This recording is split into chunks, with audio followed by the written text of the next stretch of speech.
Welcome back to Russell बेट। इस साल का रेसलमेनिया 41 अनलिमिटेड पॉसिबिलिटीज को लेकर के आ रहा है, स्पेशली मेन इवेंट मैच में John Cena versus Cody Rhodes. Main event mega match होने वाला है, जो पिछले साल के रेसलमेनिया में हमको देखने को मिला था एंड गेम वाला सीन, यानी कि एवेंजर्स एंड गेम वॉर जो हमको पिछले रेसलमेनिया में देखने को मिली थी, वो इस रेसलमेनिया 41 में भी देखने को मिल सकता है। लेकिन इस बार अंडरटेकर आकर के थोड़ा सा आपका मसाला कम नहीं करेगा, बल्कि इस बार Stone Cold Steve Austin, Brock Lesnar, Rock तो डेफिनेटली है ही, ये बड़े नाम आपको देखने को मिल सकते हैं इस मेगा मेन इवेंट के अंदर, जहां पर John Cena versus Cody Rhodes होने वाले। लेकिन क्या जॉन सीना रिक फ्लेयर का जो रेन है उसको ब्रेक कर पाएगा? जो रिक फ्लेयर की स्ट्रीक है हाईएस्ट चैंपियनशिप जीतने की, उसको ब्रेक कर पाएगा? देखो, रेसलमेनिया में हमने पिछले काफी सारी पॉसिबिलिटीज जो ली हैं, वहां पर जॉन सीना जीत रहा है या नहीं जीत रहा, उसको कंक्लूड करेंगे इस वीडियो के अंदर। देखो, जॉन सीना अभी तक क्या सीन यहां पर चल रहा था कि जॉन सीना को हील तो बनाया, ये डेफिनेटली ये चीज आप सब जानते होंगे। लेकिन इसके अलावा अभी आपको यहां पर क्या देखने को मिला है जॉन सीना के प्रोमोज में?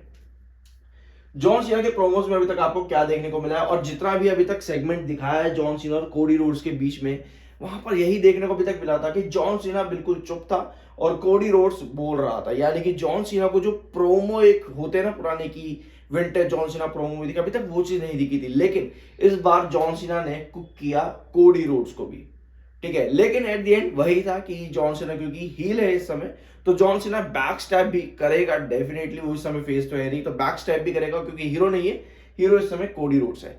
तो जॉन सीना ने बैक स्टैप सबसे पहले किया कोडी रोड्स को, उसके बाद जॉन सीना नीचे देखने को मिला कोडी रोड्स के फाइनल मूव के फिनिशर के बाद में। तो जॉन सीना ही यहाँ पर अभी भी हील तो प्ले कर ही रहा है, but John Cena back stabbing का रोल प्ले कर रहा है। अब बैक स्टैबिंग में आपको एक चीज पता होती है कि जॉन सीना को बैकअप करने के लिए और भी काफी सारे रेसलर्स आएंगे, जैसे कि रॉक तो डेफिनेटली आपको देखने को मिलेगा, और एक कैरेक्टर जो सिंगर आपको देखने को मिला था जिसने कोडी रोड्स के माथे पे घूसा मार दिया था, क्या नाम था उसका, कमेंट बॉक्स में जरूर बताना, ठीक है।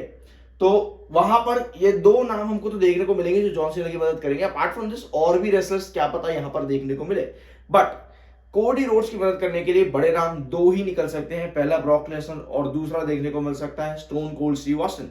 अब ये दो बड़े नाम अगर आते हैं जो कोडी रोड्स को बैकअप करते हैं, तो ऐसे में कोडी रोड्स का ही जीतना पॉसिबल यहां पर नजर आता है, क्योंकि अभी तक जॉन सीना के साथ इन्होंने ऐसा कुछ शो नहीं किया है कि जॉन सीना सच में एक खुद से जीतने वाला कैरेक्टर इस समय है अभी डब्ल्यूडब्ल्यू में।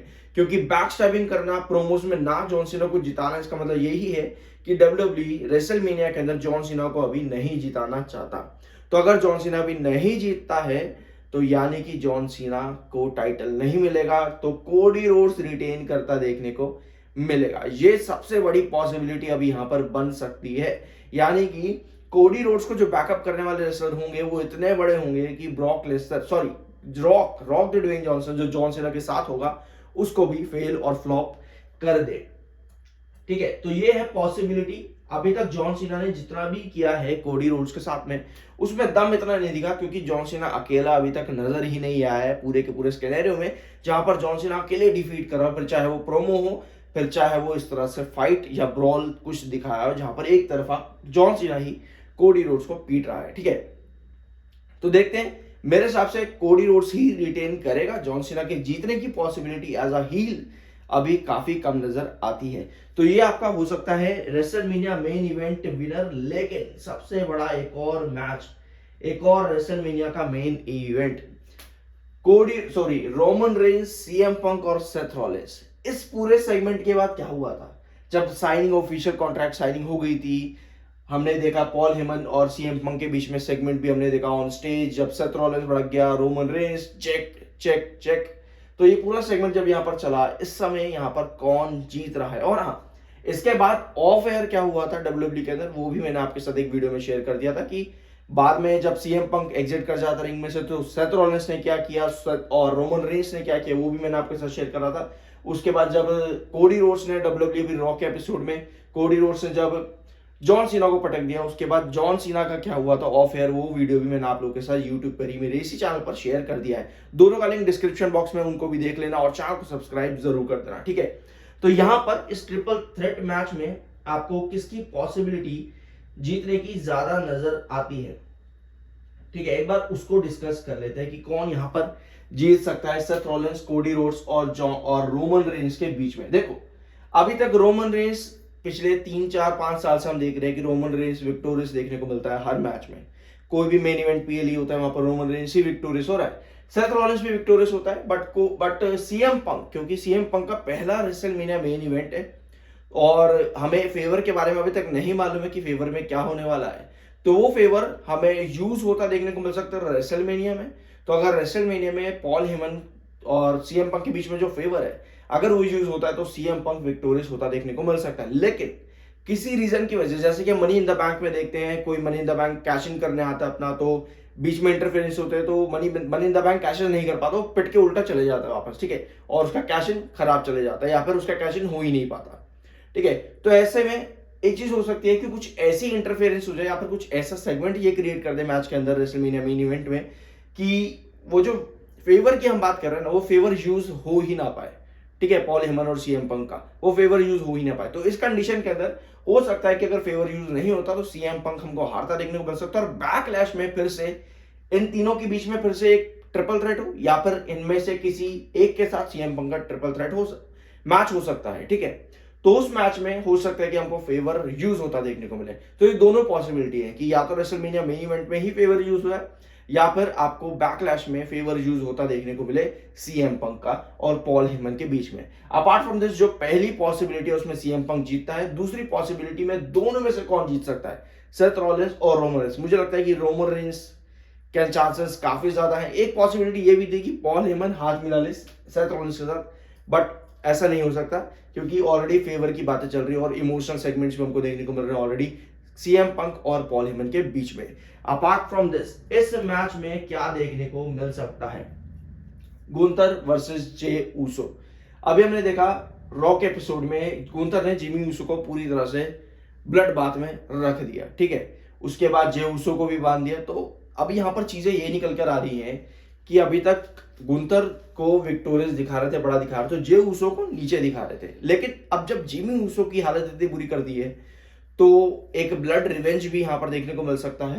किसकी तरफ से, जे ऊसो की तरफ से, यानी कि जे ऊसो कुछ अलग ही लेवल का रेसलर निकल कर यहाँ पर आ सकता है, जिसके बाद गुंतर की अब जीतने की पॉसिबिलिटी थोड़ी कम, क्योंकि अभी तक जितना भी फ्लॉप गया है जे ऊसो, अभी आपने देखा जब मतलब कि आउटसाइड रिंग जब इसको जंप करना है वहां पर फंबल कर गया, फिर जब बकल टू बकल रोप इसको रन करना है वहां पर फंबल कर गया। तो जितने भी फंबल दिखाए हैं ना डब्ल्यू ने, पहला तो चलो हो गया, लेकिन अगला डब्ल्यू ने जानबूझ के स्क्रिप्ट करा था वो फंबल, जो रोप टू रोप था, बकल टू बकल जो था, जहां पर गुंतर को स्पेयर देनी थी जे ऊसो ने, बट वो जानबूझ के डब्ल्यू ने उसको स्क्रिप्ट रखा, फंबल करवाया जे ऊसो से।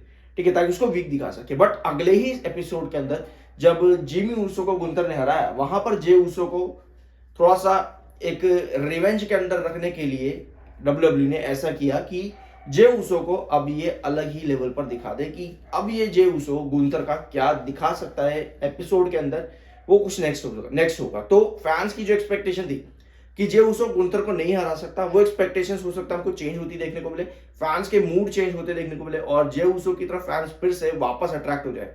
क्योंकि अभी तक कोई नहीं चाह रहा था कि इतने फंबल्स होने के बाद जे ऊसो गुंतर को हराए। ऑलरेडी गुंतर जे ऊसो को एक से दो बार तो एटलीस्ट हरा चुका है शायद से, जहां तक मैंने अभी तक देखे हैं, बाकी शायद मुझे याद ना हो। कमेंट बॉक्स में आप बताने कि 2 बार हरा है या 3 बार हरा है, तो 2 बार हरा चुका है। तो इसी वजह से फैंस नहीं चाहते कि रेसलमेनिया में फिर से इसको लेकर के आ गए और फिर से गुंतर के साथ लगवाओगे, जबकि गुंतर ऑलरेडी इससे बड़े रेसलर्स को हरा चुका है। तो ये है, अब जे ऊसो के पास ये आखिरी चांस है कि ये जिंदगी में अपने कैरियर के अंदर डब्ल्यूडब्ल्यू की सिंगल चैंपियनशिप जीते। तो मुझे नहीं लग रहा कि डब्ल्यूडब्ल्यू इस मौके को जे ऊसो से अब फिर से वापस ले, क्योंकि अगर अब वापस ले लिया है ना इस बार, तो जे ऊसो शायद पूरे करियर में सिंगल्स चैंपियनशिप नहीं जीत पाएगा, कभी नहीं जीत पाएगा। ये आखिरी मौका है जे ऊसो के पास, तो मुझे लगता है कि डब्ल्यूडब्ल्यू जिताएगी। अभी तक मुझे नहीं लगता था कि डब्ल्यूडब्ल्यू इसको जिताना चाहेगी जे ऊसो को, क्योंकि फैंस नहीं चाह रहे थे, बट अब फैंस चाहेंगे कि जे ऊसो को जिता दिया जाए। और देखो हम बात कर रहे थे टैग टीम की कि टैग टीम चैंपियनशिप फिर से जे ऊसो और जिमी ऊसो अब आपस में मिलेंगे तो एक बार फिर से टैग टीम चैंपियनशिप के लिए जाएंगे। बट अब ये पॉसिबिलिटी कम दिखती है, क्योंकि वो काम ये जिमी ऊसो और जे ऊसो बाद में भी कभी कर सकते हैं, अपने पूरे कैरियर के अंदर कभी भी करेंगे। बट अभी के लिए जे ऊसो के लिए सिंगल चैंपियनशिप जीतना बहुत जरूरी हो जाता है, क्योंकि ये आखिरी चांस रहेगा। इस बार अगर नहीं जीता तो उसका पूरा कैरियर के अंदर मुझे नहीं लगता कि कोई भी मौका मिलने वाला है जे ऊसो को सिंगल चैंपियनशिप जीतने का। आई होप कि ये वीडियो आपको पसंद आई होगी। मिलता है अगले वीडियो में।